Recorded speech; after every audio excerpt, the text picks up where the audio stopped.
Aš esu Rita, iš Šiaulių Europe Direct centro vadovė. Ir šiandien turim renginį iš ciklo Ką tavo labui daro Europa, kurį organizuoja visi 10 Europe Direct centrų Lietuvoje, taip pat organizuoja ir Europos komisijos atstovybė Lietuvoje bei Europarlamento biuras Lietuvoje. Tai yra trečias renginys, kuris yra skirtas būtent Europarlamento rinkimams, kurie įvyks kitų metų birželio mėnesį.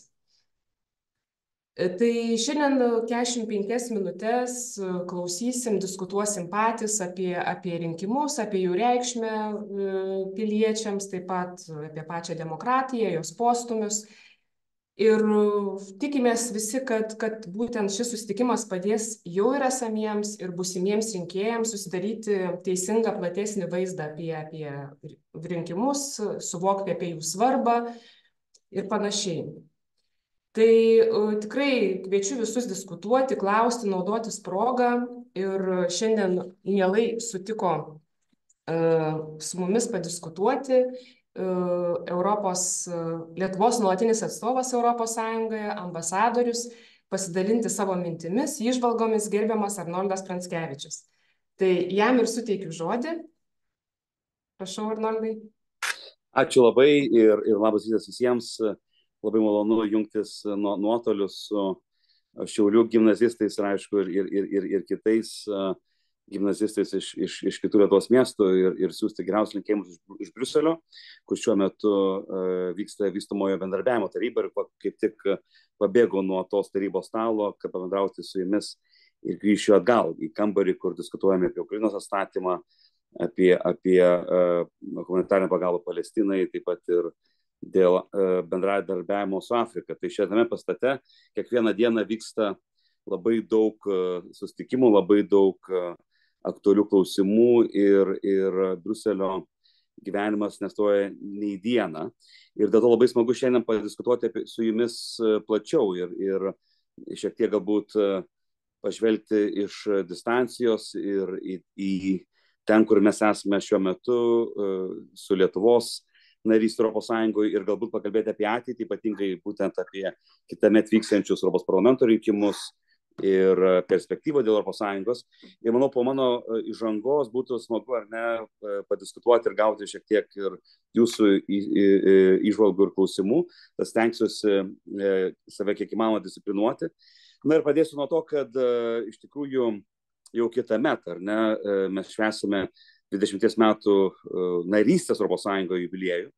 Tai yra jau labai solidus amžius, žmogaus gyvenime taip pat, tačiau ir valstybės, ir kiek bežiūrėsi iš visų pusių, tai yra sėkmės istorija. Lietuva, kuri sugebėjo ne tik transformuoti save ir Europos Sąjungos narystės dėka tikrai patirti didelę transformaciją, tačiau yra ir įkvėpimas daugeliu šalių, ypatingai dabar rytuose, kur mūsų reformų kelias, mūsų laisvės kelias, mūsų sugebėjimas tapti iš tikrųjų funkcionuojančią rinkos ekonomiką ir dinamišką demokratiją yra pavyzdys ir žmonėms Ukrainoje, Moldovoje, Sakartvele ir kitur.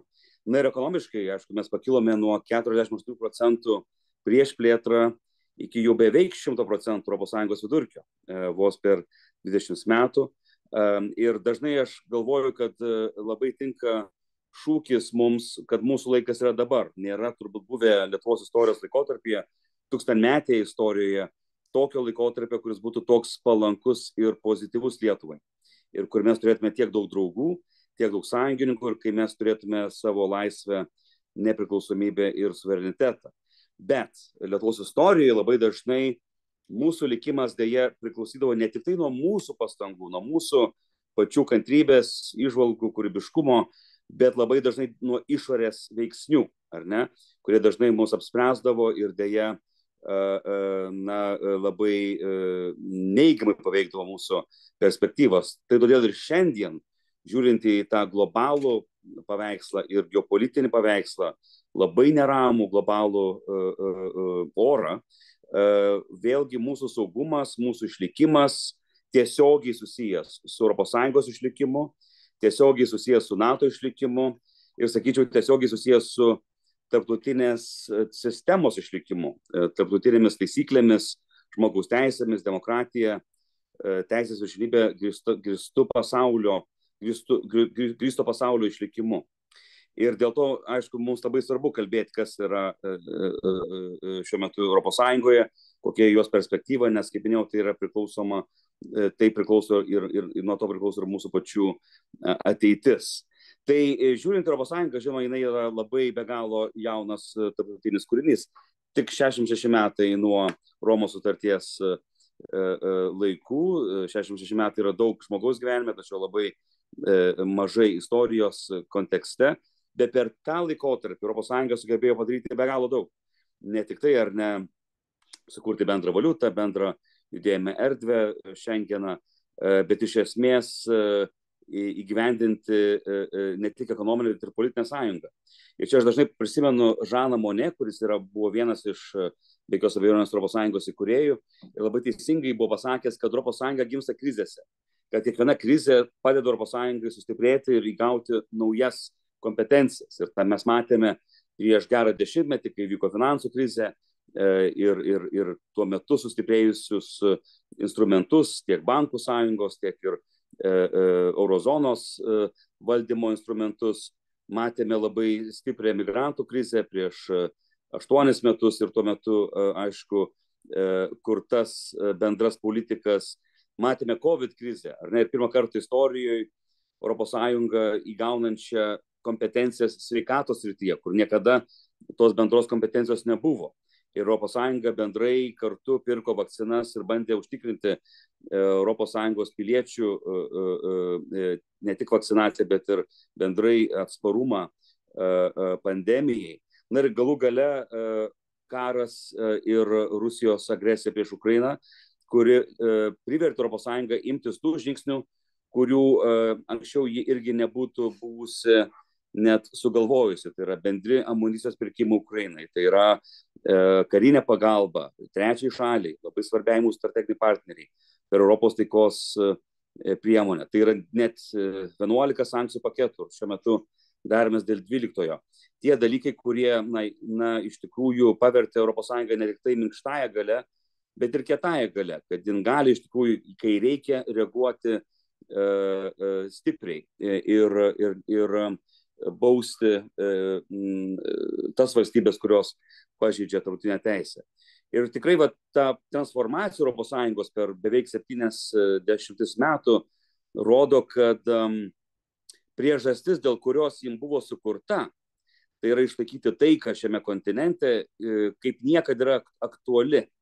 Kaip pamenat, ar ne, iš savo istorijos studijų ir vadovėlių, būtent Europos Sąjunga buvo sukurta plieno ir anglies pagrindu, 2 karo instrumentų pagrindu, tuo metu sujungiant Prancūzijos ir Vokietijos ekonomikas, tam, kad tos karo pramonės iš esmės susijlietų į taikos priemonę, taikos instrumentą, Europos bendradarbiavimo instrumentą.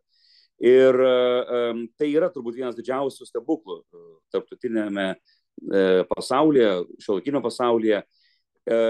Ir mes jau vienu metu turbūt buvom užsimiršę Europos Sąjungoje, kad gyvename taikoje, kur rodėsi, kad istorija yra pasibaigusi, konfliktai yra praeitis ir viskas bus grindžiama bendradarbiavimu, kompromisu, dialogu, kas ir yra Europos Sąjungos kasdienybė. Bet štai būtent 2022 metų vasario 24 diena iš esmės supurtė tuos pagrindus, iš esmės sugrąžino dėja tą brutalią istoriją, ar ne, į mūsų kasdienybę ir privertė suprasti, kad taika nėra savaime garantuotas dalykas ir kad tai, kad mes čia Europos Sąjungoje sukūrėme tikrai įspūdingą taikos eksperimentą, nereiškia, kad už Europos Sąjungos ribų nebėra džiunglių pasaulio, ar ne, ten, kur negalioja teisė, ten, kur kai kurios jėgos, agresorios valstybės toliau sprendžia konfliktus jėgos pagalba ir bando perbraižyti sienas. Na ir tai, aišku, be galo mūsų visus sukrėtė ir, kaip minėjau, vis dėlto padėjo Europos Sąjungai geriau suvokti realybę ir tapti stipresniai kaip sąjungai. Nesilpnėti, bet stiprėti. Na, ar aišku, kaip sakyti, kur mus veda kitų metų rinkimai ir kokios temos, mano manimu, dominuos ir apie ką mes kalbėsime galbūt Lietuvoje ir kitose valstybėse. Natūralu, kad mūsų kaip Lietuvos atstovų čia uždavinys šiuo metu garantuoti, kad Ukraina nenueitų nuo, taip sakant, dėmesio centro, kad vis dėlto, nepaisant konflikto artimuosius rytuose, vis daugiau dėmesio būtų skirta ir Ukrainai, nes karas toli gražu nepasibaigė, Rusijos agresija tęsiasi ir šiuo metu yra kritinis momentas, kai mes turime išlaikyti paramos lygmenį Ukrainai tam, kad jis sugebėtų atsilaikyti prieš ilgalaikį ir labai varginantį Rusijos karą. Ir čia aišku, kad labai svarbu iki metų galo sutarti dėl ilgalaikio Ukrainos finansavimo. Šiuo metu svarstome pasiūlymą dėl 50 milijardų eurų 4 metų finansinės priemonės Ukrainai, kuri labai svarbi jos ilgalaikiam finansiniui planavimui, biudžetui, valstybės išlikimui iš esmės. Kartu, kaip minėjau, daromės dėl 12 sankcijų paketo. Toliau reikia bausti šalį agresorę, Rusiją, tačiau ir Baltarusiją, kuri padeda Rusijai šiame kare. Kartu labai svarbus sprendimas, kuris laukia gruodžio mėnesį ir kuris, sakyčiau, yra istorinės reikšmės, tai yra dėrybų pradžia dėl narystės ES su Ukraina ir Moldova. Ir būtent prieš jau dabar daugiau nei savaitę pristatytas Europos komisijos raportas buvo pozityvus abiejų šalių atžvilgių ir mes tikimės surinkti visų valstybių vienbalsę paramą žaliai šviesai Ukrainai ir Moldovai, kad jos pradėtų dėrybas dėl narystės. Iš esmės, būtent Ukraina sugrąžino plėtrą į ES darbotvarkę, plėtrą, kuri buvo, na, galima sakyti, užšaldyta beveik 10 metų. Paskutinė valstybė narė, kuri įstojo, buvo būtent per Lietuvos pirmininkavimą 2013 metais ir tai buvo Kroatija. Per 10 metų neįvyko visiškai jokių žingsnių plėtros takelėje ir šiuo metu būtent Ukrainos dėka plėtra yra atsigavusi ir mes kalbame ne tik taip Ukrainą ir Moldovą, bet ir apie Vakarų Balkanus, kur pradėjome dėrybas su Šiaurės Makedonija ir Albanija, kur Bosnijai ir Hercegovinai yra suteiktas kandidatės statusas ir iš esmės iš mirties taško pajudėjo dėrybos su daugeliu valstybių, kurios yra kandidatės. Antras klausimas, manau, kuris irgi labai svarbus, be geopolitinių Ukrainos ir artimųjų rytų klausimų, tai yra Europos ekonomika.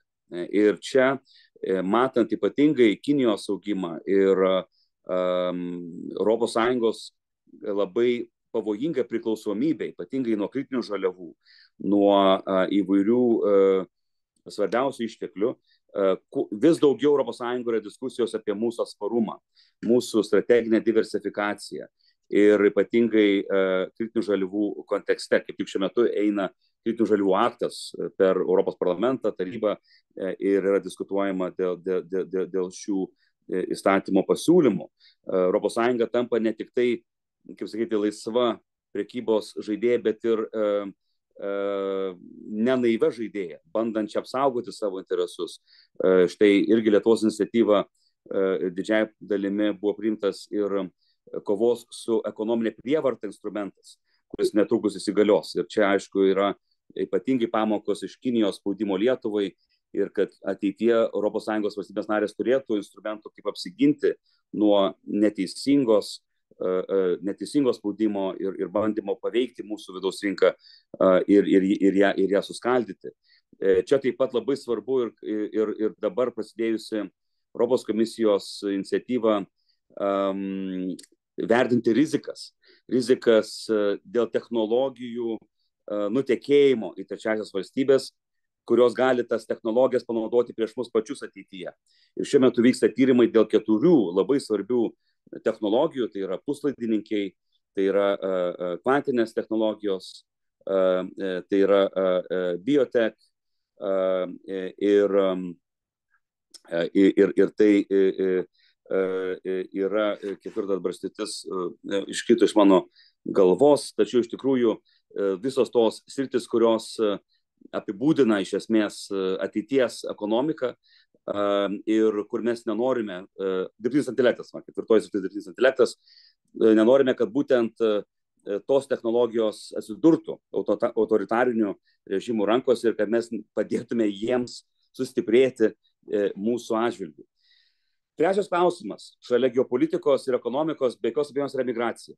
Ir čia yra be galo jautrus klausimas, kuris visada buvo Europos darbotvarkiai.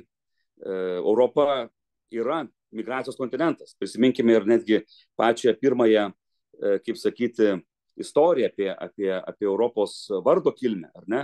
Europa kilo iš graikų mitologijos, tai buvo deivė, kurią įsimylėjo Dzeusas ir pavirtęs buliumi, ar ne, iš Šiaurės Afrikos pagrobė į Kretos salą. Tai aš kartais juokauju, kad pati deivė Europa buvo pirmoji migrantė Europos istorijoje, pirmoji iš esmės pabėgėlė iš Šiaurės Afrikos, greičiausiai kažkur iš Tuniso ar panašios dabartinės teritorijos į Europą. Ir per visą Europos istoriją mes matėme migraciją tiek į Europą, tiek iš Europos, ypatingai Antrojo pasaulinio karo metu, kai ir mūsų tautiečiai ir daugelis kitų žmonių bėgo nuo karo į Jungtines valstijas, į Australiją, į kitas laisvo pasaulio valstybės. Ir matėme pastaruoju metu, kai žmonės bėgantis nuo karo, ar tai būtų Sirijoje, Afganistane ir kitur, bando pasiekti Europą ir bando ją pasiekti labai rizikuodami gyvybę. Ir čia, aišku, yra labai daug aspektų, labai daug prieštaraujančių krypčių, nes mes matome legalią migraciją, mes matome būtent žmonės, kurie prašosi prieglobsčio ir jie turi ją gauti, tačiau matome ir nelegalią migraciją, matome ir hibridinės atakas, organizuojamas režimų, kaip antai buvo Aleksandro Lukašenkos atveju, kai Baltarusijos režimas naudojo spaudimo priemonę prieš Lietuvą, Latviją ir Lenkiją prieš porą metų. Ir būtent dėl to, kad geriau suvaldyti visas šias, na, kaip sakyti, visus šios fenomenus, ES šiuo metu yra prie finišo tiesiosios, svarstant ir priimant migracijos ir prieglobsčio paktą. Tik šiuo metu Europos parlamente vyksta trilogai dėl likusių labai svarbių elementų, tiek sienos reglamento, tiek ir solidarumo reglamento, krizių reglamento, kuris leis mums turėti atnaujintas taisyklės, kaip iš vienos pusės daug griežčiau kontroliuoti išorės sienas, tačiau tuo pačiu turėti daug aiškesnės taisyklės dėl solidarumo ES viduje, pasidalinti naštą ir suteikti būtent prieglobstį tiems žmonėms, kurie yra to verti, bet kartu be jokios abejonės daug didesnis darbas su trečiosiomis valstybėmis, su kilmės valstybėmis, bandant spręsti, na, kilmės priežastis, kodėl žmonės ar ne juda ir bando rizikuodami gyvybę bėgti iš savo namų. Labai jautrus klausimas, be galo svarbus ir tikrai bus, manau, vienas svarbiausių klausimų, ypatingai vakarų Europos diskusijos Europos parlamento rinkimuose kitąmet. Ketvirtas klausimas, kurio nebūčiau minėjęs prieš galbūt metus, bet šiandien jis yra labai svarbus, yra gynyba. Ir štai ES, kuri yra ekonominė sąjunga, staiga daug daugiau dėmesio skiria būtent gynybai. Ir šalia bendradarbiavimo su NATO, kuris lieka mūsų pagrindinių karinių alijansų ir pagrindinių stuburų mūsų gynybai, ES irgi bando rasti savo vaidmenį ir, na, nekonkuruodama su NATO, bando padėti NATO, ar ne, ypatingai mūsų regione, su tokiais projektais kaip karinis mobilumas, investicijas į dvejopos paskirties infrastruktūrą, ypatingai geležinkelius, kur ir Rail Baltica kažkada bus tos dvejopos paskirties labai svarbi vėžė karinio mobilumo prasme taip pat. Tai yra be jokios abejonės kibernetinis saugumas, sugebėjimas atsispirti hibridinėms grėsmėms ir, kaip minėjau, jau per tą bendrą amunicijos pirkimą, per bendrą karinę pagalbą Ukrainai, ES išvystė labai daug naujų instrumentų, kurių niekada neturėjo. Tai aš tikrai manau, kad ateities Europos komisijoje mes turėsime daug daugiau dėmesio gynybos klausimams ir galbūt net pirmą kartą istorijoje gynybos komisarą, apie kurį šneka čia Briuselio koridoriuose. Penktas ir paskutinis ir nemažiausiai svarbus klausimas, kaip sako anglai, last but not least, tikrai be galo svarbi tema, kuri niekur nedingo iš ES darbotvarkės, tai yra be jokios abejonės dvejopa tranzicija, klimato ir skaitmenizacijos uždaviniai, kurie komisijos pirmininkas von der Leyen mandato metu buvo vienas svarbiausių prioritetų. Aišku, šiek tiek suveikė planus tiek karas, tiek ir pandemija, tačiau tie tikslai niekur neliko, kaip ir nedingo, kaip ir ES noras išlikti lyderę pasaulyje žalios transformacijos kontekste, atsinaujinančios energetikos kontekste ir iš tikrųjų vedant kitas pasaulio jėgas į klimatui neutralią ekonomiką. Ir ką aš dabar matau čia diskusijose Briuselyje, kad per tuos 5 metus labai daug pasislinko diskusijos daugiau į būtent konkurencingumo pusę. Mes daug labiau kalbame tiek taryboje, tiek ir komisijoje, Europos parlamente stebint diskusijas apie tai, kaip paversti žalią transformaciją ekonomiškai konkurencingą, kaip be jokios abejonės investuoti į mūsų ekonomikos augimą, kad tai nebūtų žalinga mūsų ekonominiam konkurencingumui. Todėl labai dabar yra daug dėmesio skiriama būtent tam. Ir aišku, vienas iš svarbiausių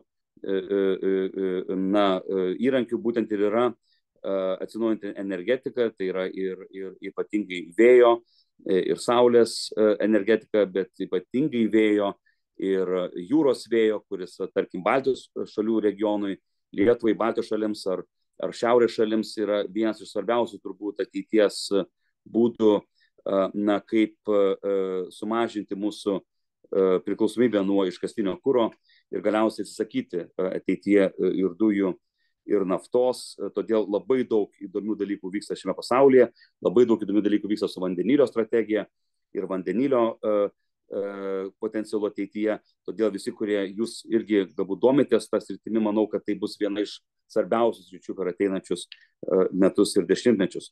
Ir galiausiai, baigiant mano įžangą, nes reikia palikti laiko ir diskusijai, matau, kad dar turėsime apie 20 minučių, koks yra Lietuvos vaidmuo visame šitame kontekste. Visų pirma, pradedam ruoštis pirmininkavimui, kuris jau ne už kalnų. 2027 metais beliko tik tai, mažiau nei 4 metai. Tai irgi tie gimnazistai, kurie planuoja studijas ir galbūt domisi politiką, tarptautiniais santykiais, turėkite omeny, kad po gerų 4 metų galėsite prisijungti prie komandos, galbūt vienaip ar kitaip, galbūt ir stažuotis čia Briuselyje, matyti, stebėti tiesiogiai labai svarbu Lietuvos gyvenime įvykį, tai yra pirmininkavimą Europos Sąjungai 27 metais. Mes, aišku, be jokios abejonės buvome, esame ir liksime viena iš demokratijos sargybos valstybių, nuolatos, kaip sakyti, pasisakanti valstybė už paramą Ukrainai, Moldovai ir kitoms šalims, kurios siekia savo demokratinės transformacijos. Mes, manau, toliau liksime sąžinės balsas, kartais sakydamos nepatogią tiesą, didiesiems mūsų partneriams tiesiai į akis, ypatingai autoritarinių režimų kontekste, ar tai būtų Rusija ar Kinija, Baltarusija ar Iranas. Ir mes toliau liksime plėtros advokatė, nes mes matome iš savo patirties, kad plėtra yra vienas svarbiausių ir sėkmingiausių ES projektų ir kad tai yra sėkmės istorija visiems. Ir esantiems ES ir toms valstybėms, kurios stoja į ES. Ir tai yra bene vienintelis būdas ES plėsti tą mano minėtą pačioj pradžioj taikos saugumo erdvę, kad kuo daugiau valstybių būtų būtent joje. Todėl plėtra mums bus be galo svarbus prioritetas, ypatingai per ateinančius 5 ar 10 metų, kai vyks labai daug įdomių dalykų toje srityje. Ir galų gale mūsų irgi uždavinys prie ES stalo neužmiršti, kad ES nėra viena šiame pasaulyje. Mums labai svarbus transatlantinis ryšys, santykis su Jungtinėmis Amerikos valstijomis. Ir nepaisant to, kas ten dedasi ar dėsis, ar kas laimės Amerikos prezidento rinkimus, mus privalu išlaikyti strateginį ryšį su Amerika, nes matant ypatingai autoritarinių režimų kilimą, akivaizdu, kad reikia laikytis kartu. Akivaizdu, kad vakarų pasaulis privalo likti kartu, plėsti bendraminčių ratą, nes kitaip mes prarasime ir laisvę, ir demokratiją.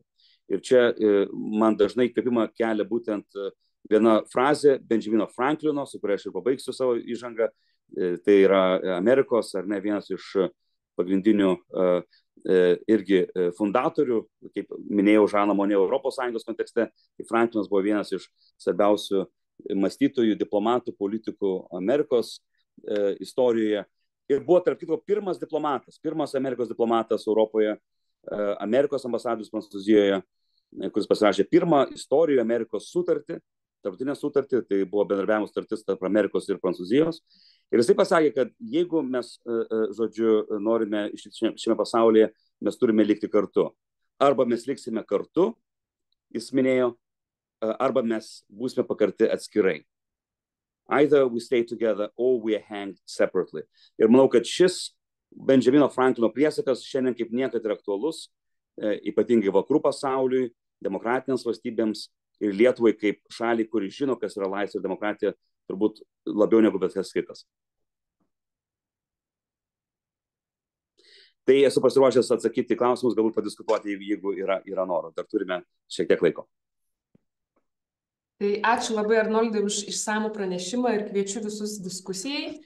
Tikrai drąsiai klauskite, naudokitės progą, jeigu kas labai nedrįstate, rašykite į chatą.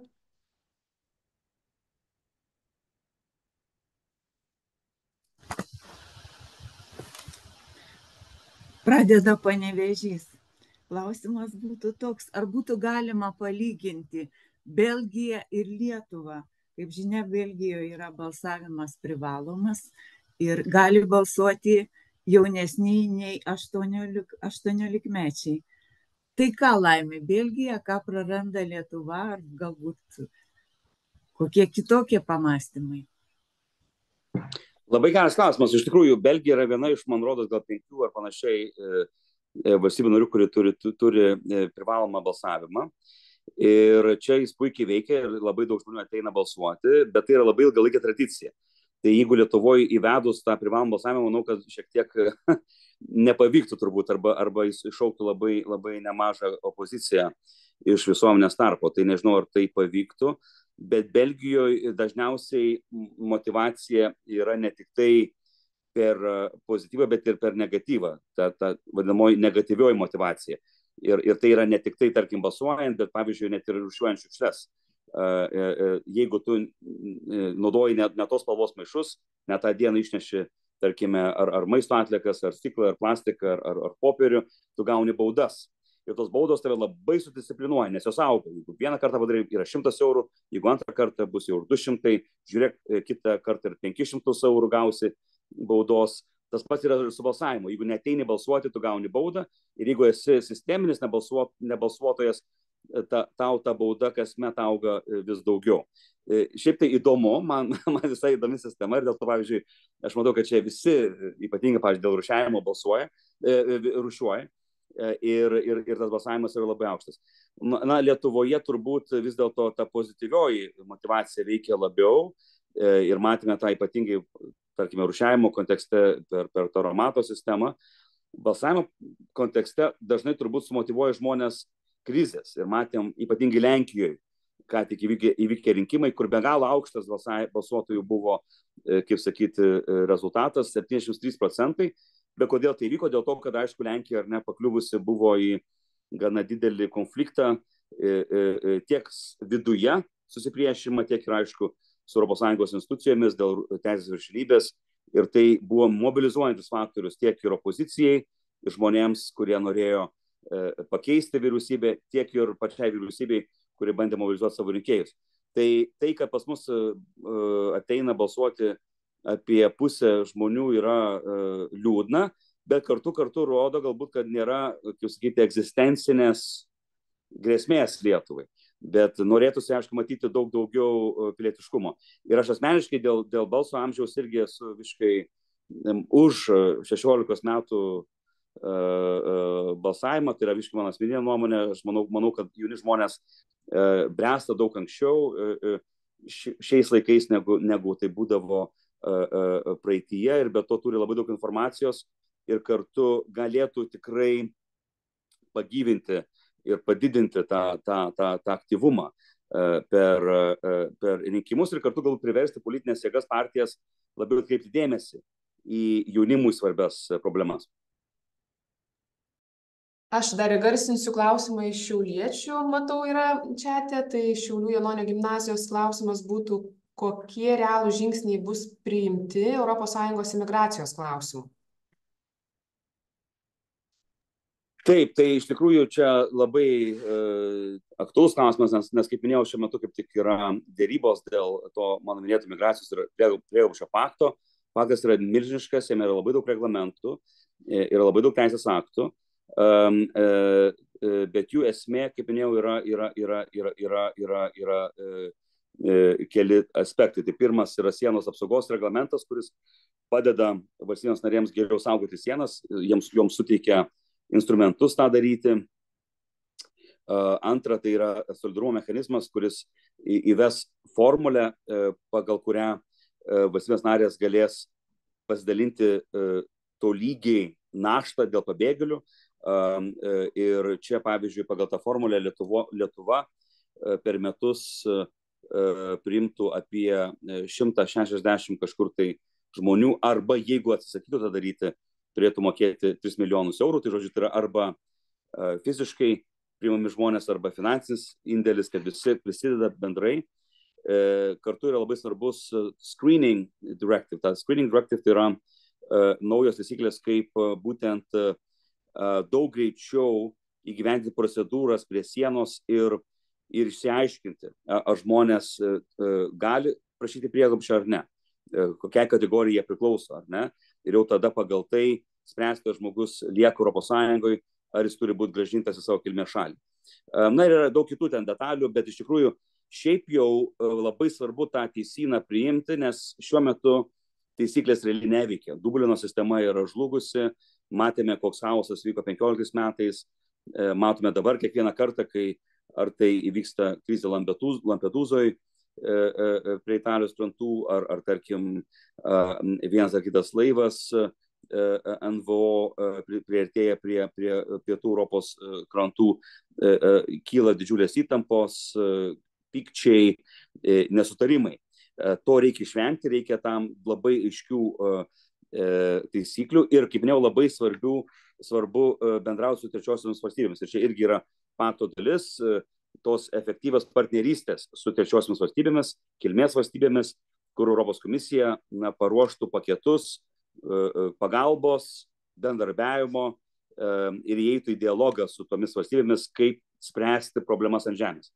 Čia panašiai, kaip mes turėjome tą dialogą su Iraku, kai ypač iš Irako žmonės bandė per Baltarusiją patekti į Lietuvą ir tai davė peno tada Lietuvai labai stipriai angažuoti su Irako vyriausybė, vyko labai daug pokalbių tarp vidaus reikalų ministerijų, tarp konsulinių pareigūnų ir dvišališkai mes tikrai nemažai ką išsprendėm, nemažai žmonių buvo grąžinti į Iraką su be jokios abejonės finansiniais paketais, bet kartu užsimezgė ir nemažai ekonominio bendarbiavimo projektų, kurių niekada mes neturėjome anksčiau su Iraku. Tai iš esmės migracija gali būti ne tik tai iššūkis, bet ir galimybė. Ir mes turime ją paversti galimybę, o ne tik tai problema. Dėkui. Dar matau, klausimai yra iš Robertos, netgi 3. Tai gal vieną parinksiu. Ar ES turėtų daugiau investuoti į karinę pramonę?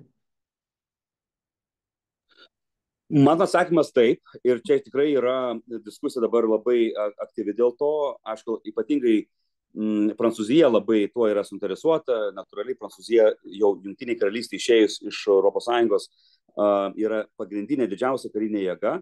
Tačiau greitai, manau, ją prisijungs ir Vokietija, dabar jau nusprendusi, ar ne, iš principo dedikuoti 2% BVP gynybai, tai Vokietija greičiausiai ir pralenks Prancūziją, bet kol kas Prancūzija yra ta pagrindinė karinė jėga, kuri šiek tiek ir duoda toną dėl gynybos pramonės, dėl visų tendencijų. Ir čia mes irgi Lietuva palaiko tą ambiciją stiprinti Europos gynybos pramonę, nes tai yra naudinga ir tai pačiai NATO, nes vis dėlto tai yra tos pačios valstybės didžioji dauguma, jau dabar jau su Suomija ir ateityje tikėkime Švedija, ta konvergencija tarp narystės Europos Sąjungoje ir NATO vis didėja, tai yra tie patys biudžetai, tos pačios kariuomenės, tie patys pajėgumai, todėl tikrai labai protinga juos didinti. Bet mūsų argumentas yra, kad šalia to reikia išlikti atviriems likusiam pasauliu. Ir čia mūsų šiek tiek požiūris su mūsų draugais prancūzais skiriasi, Nes prancūzai, būdami labai, kaip sakyti, galvojantis stipriai apie save ir ne apie kitus, jie nori iš tikrųjų kiek įmanoma priboti dalyvavimą tose bendruose gynybos projektuose mūsų strateginių partnerių ne Europos Sąjungoje. Tai yra Jungtinių valstijų, Jungtinės karalystės, Kanados, Korėjos, Japonijos ir taip toliau.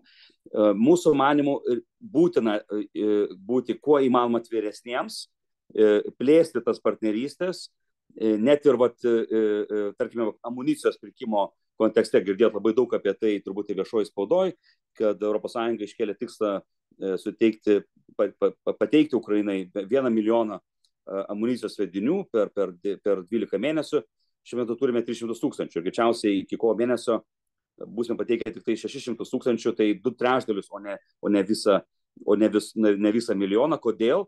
Todėl, kad pačioje Europos Sąjungoje trūksta gynybos pajėgumų. Yra 17 valstybių narių, kurios turi tas gamyklas, dauguma jų yra šalise, kuriuose ta pramonė buvo labai užsnūdusi, kaip antai Bulgarijoje, Slovakijoje, Čekijoje ir kitur, reikia ją iš naujo užkurti, tam reikia daug investicijų, tai nepasidaro per naktį. Ir mes iš karto sakėm, žiūrėkite, tam, kad 1 milijoną sviedinių pateikti Ukrainai, būtina kooperuotis, ypatingai su amerikiečiais, su britais, su korėjiečiais ir panašiai. Ir pirkti kartu, gaminti kartu ir panašiai. Tai čia yra mūsų toks principinis išsiskirimas su prancūzais, bet galų gale, aišku, kad gynybos stiprėjimas Europoje yra gera žinia ir tiems pačiems amerikiečiams ir NATO, ir dėl to mes irgi palaikom didesnį finansavimą.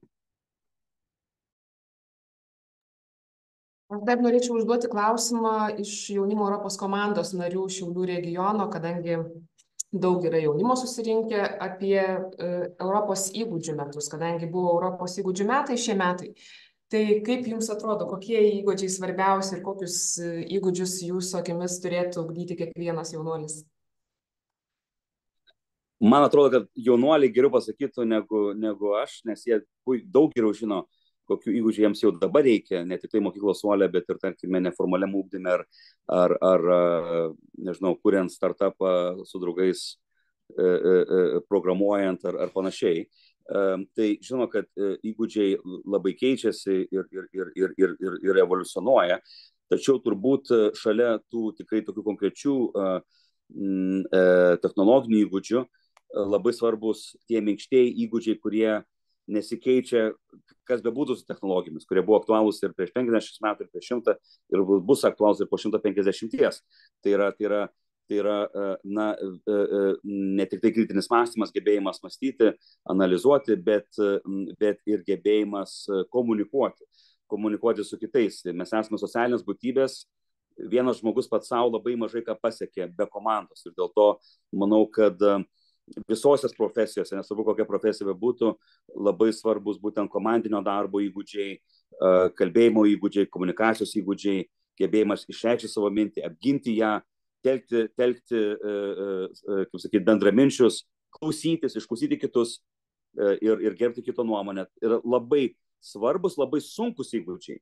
Ypatingai sunku klausytis ir priimti kito nuomonę. Aš tam stebiu čia kiekvieną dieną tarp 27 valstybių, nes taip sunku priimti tą nuomonę, kuri nėra tavo. Ir tai yra be galo svarbus įgūdis, kuris, manau, yra bet kurio sėkmingo žmogaus ateityje bruožas. Nes vis dėlto, nepaisant technologijų, nepaisant, tarkim, be galo įspūdingų ar ne galimybių, kurias suteikia dabar ir suteiks ateityje dirbtinis intelektas, kol šiame pasaulyje bus žmogus, tol bus problemos, kurias galės išspręsti tik tai žmogus. Ir tik tai žmogiškasis intelektas. Ir tą neturim užmiršti, kad manau, mes ir patys kaip žmonija neleisim savo atiduoti visiškos kontrolės ir monopolio technologijoms. Ir norėsime išlaikyti tam tikrą, kaip sakyti, galimybę veikti procesus. Ir dėl to ir mokyklos suole, pavyzdžiui, man iš Panevėžio 5 gimnazijos laikų, tai, kas liko labiausiai ir kas labiausiai man padėjo ateityje, tai buvo debatų klubas, tai buvo teatras, tai buvo įvairios kitos veiklos, neformalios mokykloje ir už jos ribų, kurios mane lavino, plėtė pasaulėžiūrą ir labai padėjo pastiprinti tai, ką aš išmokstu mokykloje prie suolo. Žodžiu, tie minkštieji įgūdžiai, aš manau, yra labai svarbus. Dėkui. Dar turim tikrai nemažai klausimų ir čia ir rašo tiesiogiai ir man dar, nežinau, keletą minučių turim. Ar ne, Arnoldai? Klausimas būtų, kokia yra ES politika dėl Šiaurės Kipro okupacijos? Labai geri klausimai ir tokie labai tikslus. Tai Šiaurės Kipro situacija yra dėja užšaldyta, ar ne, jau beveik 20 metų. Kitąmet irgi Kipras, kaip ir mes, minės 20 metų narystės Europos Sąjungos jubiliejų. Ir čia yra toksai pavyzdys, kuris rodo, kad kai nėra išsprendžiama teritorinė problema dar prieš Europos Sąjungos narystę, gana sudėtinga ją išspręsti jau viduje būnant. Ir nepaisant labai ilgamečių pastangų jungtinių tautų, ypatingai, nes yra jungtinių tautų procesas, vis dar sala nėra suvienyta. Aišku, čia didžiausias kliuvinys yra Turkija ir Turkijos vyriausybė, prezidentas Erdoganas, kuris, kaip žinote, nėra lengviausias partneris, labai svarus partneris, tačiau su juo labai sunku kartais susišnekėti. Jis labai dažnai naudoja šantažo priemonės, tas pačias, taip pat ir per migraciją, tarkime. Dabar, aišku, šantažuodamas Švediją dėl jos narystės NATO ir kitais klausimais, todėl dėl Kipro irgi Turkijos kariai ir de facto okupacija Šiaurės Kipro yra didžiulė problema. Tiek ir Turkijos labai įtempti santykiai su Graikija ir Kipru bendrai. Ir čia dažnai užnuodė mūsų diskusiją taryboje. Tai čia nėra tokio, kaip sakyti, teisingo išsprendimo. Turbūt, jeigu kažkada vieną dieną Turkija taps ES nare, tarkim, jeigu taps demokratinė valstybė ir kažkada atitiks standartus ir įstos į ES, matomai ši problema pati savaime išsispręs. Ir vėlgi tai rodo ES transformacinę jėgą. Pavyzdžiui, Vakarų Balkanuose vienintelis būdas išspręsti Kosovo ir Serbijos problemą yra abi valstybės priimti į ES. Nėra kito kelio. Nėra kito kelio užkirsti ateityje galimiems konfliktams ar įtampoms, kurios ten kyla beveik ir dabar, vos ne kiekvieną mėnesį. Tai tas pas yra su Kipru. Bet Kipras irgi yra labai įdomus Ukrainos atžvilgiu. Kai kalbama, kad čia gal reikia užšaldyti konfliktą, gal reikia sėstis prie derybų stalo, nubrėžti liniją ir pažiūrėsim, iššaldysim, gal kažkada išsispręs. Labai pavojingas kelias, nes būtent Kipro scenarijus gali ištikti Ukrainą. Jeigu mes užšaldom konfliktą, Rusija pasiekė savo okupuodami dalį rytų Ukrainos ir tai tampa neišsprendžiama problema ilgiems dešimtmečiams į priekį. Ir būtent dėl to Lietuva yra viena iš tų valstybių, kuri nuolatos čia burba ir rėkia ir primena, kad negalime nustoti remti Ukrainos ir privalome teikti ją karinę pagalbą, kuri reikalinga. Mes negalime leisti to užšaldyto konflikto scenarijaus. Dar paskutinį gal klausimą užduosiu, keletą minučių, minutė liko. Iš Mažeikių klausimas, kaip mums demokratinėms valstybėms kovoti su autoritarinėmis valstybėmis, kur sprendimai priimami daug greičiau dėl demokratijos nebuvimo? Puikus klausimas, politologinis netgi sakyčiau. Iš tikrųjų, pačioje COVID pradžioje buvo labai daug apie tai diskutuojama, nes atrodė tuo metu, kad režimai, ypatingai kaip Kinija, daug geriau tvarkosi, ten daug greičiau gali užsidaryti, ten kaukių tuo metu jie daug daugiau turėjo ir visą kitą.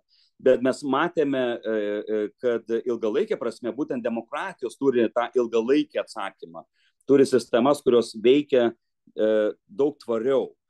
Ir nepaisant to, kad kartais joms sunkiau sureaguoti greičiau, nes nėra vieno diktatoriaus, kuris nusprendžia už visus, tačiau sprendimai yra daug stipresni ir ilgalaikiai. Pavyzdžiui, netgi ir COVID prasme, akivaizdu, visi jau dabar mato ir supranta, kad būtent ES sprendimai, ES sugebėjimas sutelkti ir investicijas, vakcinos paieškai, bendriems pirkimams buvo daug sėkmingesni, kartu ir karantino visi reguliavimai negu autoritarinių režimų, kaip antai Kinija ar ten Šiaurės Korėja, kur, kaip suprantu, COVID net ir nebuvo, ar ne?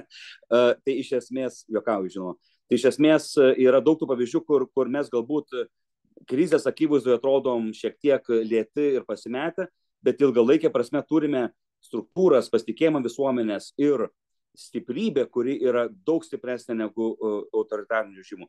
Ir mes neturėtume to užmiršti, neturėtume galvoti, kad mes esame silpnesni, mes nesame silpnesni.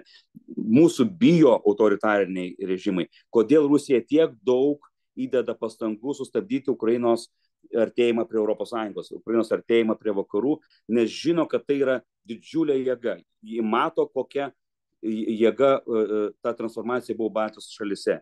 Jinai mato, kad tos šalis visiems laikams kaip sakyti, iš Rusijos įtakos zonos pabėga. Ir ta baimė demokratijos yra reali.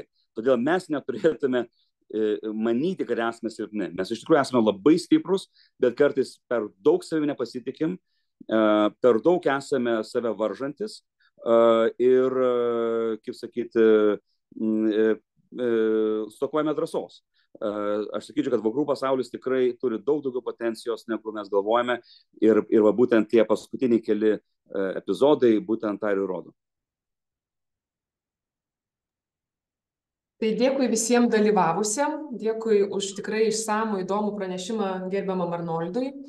Ir ką, kviečiame dalyvauti kitais metais rinkimuose, tai tikrai yra svarbu kiekvienam piliečiui, kiekvienam jaunam žmogui dėl mūsų bendros ateities, ES ateities. Tai dar kartą ačiū ir iki kitų susitikimų. Ačiū labai, iki. Viso.